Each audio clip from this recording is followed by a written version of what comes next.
भयानक आहे, परिस्थिती भयानक आहे. यावेळचा दुष्काळ खूप भयानक आहे. मी माझ्या परीनं जे होतंय ते करता येतंय तेवढं करतोय, पण लोकांनी आता या परिस्थितीचं गांभीर्य लक्षात घेऊन काहीतरी केलं पाहिजे. सरते शेवटी आपल्या उंधळीमध्ये जेवढं मावेल तितकंच आपल्याकडे ठेवायचं, बाकी ते देऊन टाकायचं. त्यांना गरज आहे त्याची. अरे आपल्याशी कोणतंही रक्ताचं नातं नसताना तो बळीराजा दिवस रात्र त्याच्या रक्ताचं पाणी करून आपल्याला धान्य पिकवून देतो. कुठंतरी त्याचा तरी विचार करा. आज तो आत्महत्या करतोय, त्याचे संसार उद्ध्वस्त होत आहेत, त्याला मदतीचा हात द्यायला नको का? विचार करा. ही दुष्काळाची परिस्थिती का उद्भवली याचाही विचार करा. अनेक ठिकाणी वृक्षतोड केलेली आहे.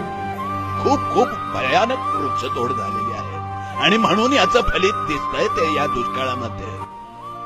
अख्खीच्या अख्खी जंगलं तोडून तुम्ही सिमेंटची जंगलं वसवलीत म्हणून तरी दुष्काळ तुमच्या उरावर येऊन बसला. विचार करा. 5 तारखेला पर्यावरण दिन आहे. त्याच्या निमित्तानं या शहरातल्या लोकांनी दुष्काळ डोळ्यासमोर बघून तरी यावेळी जास्तीत जास्त वृक्षारोपण केलं पाहिजे.